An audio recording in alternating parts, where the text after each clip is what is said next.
Hi hello, मी स्वाती पुन्हा एकदा आपल्या यूट्यूब चॅनलमध्ये तुमच्या सर्वांचे अगदी मनपूर्वक स्वागत करते.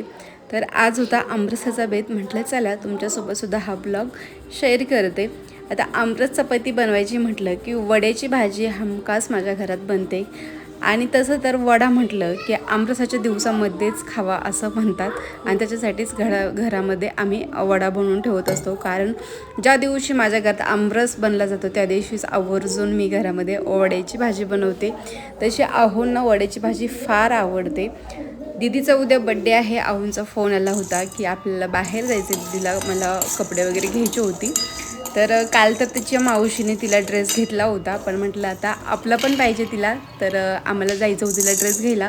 पण त्याच्या आधी आहो बोलले मला यायला अर्धा तास लागेल. आणि अर्धा तास म्हटलं तर आहोचे 2 ताससुद्धा होऊ शकतात. म्हणून म्हटलं चला आता मी तोपर्यंत स्वयंपाक करून घेते. आहोनं विचारलं होतं मी की काय आज मेनू काय बनवू.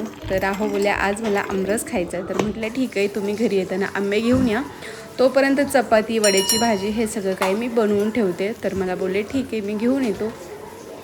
तसं आता दीदीचा बड्डे पण आलेला, तर दीदीचं पण चालू होतं की मम्मा पप्पा कधी येतात, आपल्याला बाहेर जायचे ड्रेस घ्यायला. तर म्हटलं हो बाळा येतात. कसं असं लहान मुलांच्या काही गोष्टी असतात ना फार लक्षात राहतात, आणि त्यांच्या मनासारखं नाही झालं तर ते मुलं लगेच दुखवतात.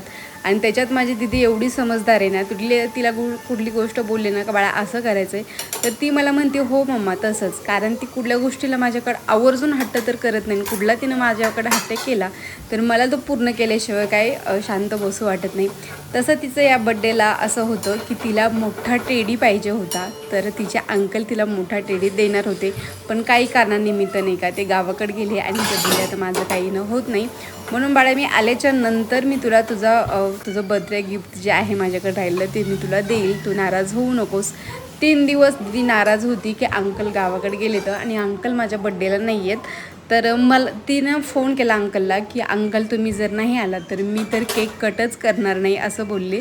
तर तेव्हा तिचे अंकल बोलले की बाळा मी आल्याच्या नंतर तुला जे गिफ्ट पाहिजे मी तुला घेऊन देईल, स्वतःच्या हातानं तुला घेऊन जाईल आणि तुला जे पाहिजे ते मी तुला घेऊन देईल, तू केक कट कर, असं करू नकोस असं म्हणल्याच्या नंतर मग दीदी थोडीशी बरी झाली. आणि तिला म्हटलं बाळा तुला आता माऊनी पण ड्रेस घेतला आहे छान, आणि मी पण तुला ड्रेस घेणार आहे, पप्पा घेणार तुला ड्रेस, तर हॅपी राहा. कारण तुझा बड्डे आणि तू असं नाराज म्हटलं आम्हाला पण चांगलं वाटणार नाही. आणि तुझा बड्डे तुला असं सेलिब्रेट करायचं का मला नाराज होऊन. तर मला म्हणली नाही मम्मा, मला अंकल बोलले तर की माझा बड्डे जरी असं बड्डेला जरी नाही तुला मी गिफ्ट दिलं तर मी गावाकडे आलो ना मी इकडे पुण्याला तर तुला नक्कीच घेऊन जाईन आणि तुला जे गिफ्ट पाहिजे ते देईल मला, असं अंकल बोललेत. म्हणून मी आता हॅपी आहे. तू मला आता ड्रेस घे, माऊने एक घेतला आहे, तू एक घेतला आहे, तर मला ड्रेस घेतो. तर म्हटलं ठीक आहे बाळा. मग काय आम्ही दोघीजणीसुद्धा पप्पाचीच वाट बघत होतो की पप्पा कधी येतात. तोपर्यंत माझी वड्याची भाजी झाली होती, पीठ मळून झालं होतं, भात झाला होता, प्लस कुरडई पापड पण झालं होतं, आणि चपात्यासुद्धा लाटणं चालू होतं माझं. तरीसुद्धा आहो काय आले नव्हते. आहोंची ड्युटी अशी आहे की मला अर्धा तास सांगितलं तर ते त्याच्यानंतर 1 तासानंतर 1.5 तासानंतर घरी येतात. म्हणून मी कधीही त्यांनी 10 मिनिट जर सांगितले मी 10 मिनिटात येतो तर मी अर्धा तास पकडून ठेवत असते की हो हे अर्धा तासाच्या नंतरच येतील असं मला हे माहिती असतं. मग असं करता करता माझी घरातली जी काही कामं होती ती सगळी उरकून घेतली. आणि आमरस बाकी होता तर म्हटलं आता आहो आल्याच्या नंतर आमरस बनवून ठेवेल आणि मग मार्केटमध्ये जाऊ. आणि तसं आज ना शनिवार असल्यामुळे आमच्या इकडल्या दुकाने ना बंद असतात, काही ज्या मेन दुकाने असतात त्या बंदच असतात. तर म्हटलं बघू आता जी चालू आहे तिथून आपण ड्रेस घेऊ तिला. मग आहो आली.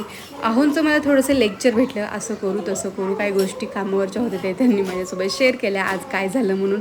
आणि हो आहोची ही गोष्ट आहे बरं का, कामं आल्याच्या नंतर ते मला पहिलं सांगतात आज दिवसभरात माझ्यासोबत काय घडलं. मग काय मस्त आवरून वगैरे घेतलं आणि मग दीदीला घेऊन आम्ही गेलो मार्केटमध्ये, जे की दीदीला मला घ्यायची होती कपडी. तर तिच्या पप्पाने तिला 2 ड्रेस घेतले, फ्रॉकच घेतले कॉटनचे मस्त. आणि मग 2 ड्रेस घेतल्याच्या नंतर तर दीदी अजून खुश झाली माझी लावण्य दीदी. मग 2 पिशव्या हातात घेऊन शॉपिंग करत ती घरी आली आणि लगेच दाखवायला लागली घरी की पप्पांनी मला 2 ड्रेस घेतले. तर आणि माऊनीसुद्धा घेतलं. म्हणजे या बड्डेला आम्हाला 3 ड्रेस झाले होते, आम्ही याच्यामध्येच खुश होतो. मग येताना मीच आंबे आणले, आहोनं येताना काय लक्ष राहिलं नव्हतं. मग म्हटलं चला आता आपण जाता आंबे घेऊ. आंबे घेतले, घरी आलो आणि आमरस बनवला. तर आता उद्याचा ब्लॉग नक्की बघा कसा दीदीचा बर्थडे सेलिब्रेशन होते. छोटं स्मॉल आपलं लहान मुलांचं सेलिब्रेशन आहे. तर आपले ब्लॉग असेच कंटिन्यू करत चला, भेटूया नेक्स्ट ब्लॉगमध्ये. तोपर्यंत bye, good night, take care.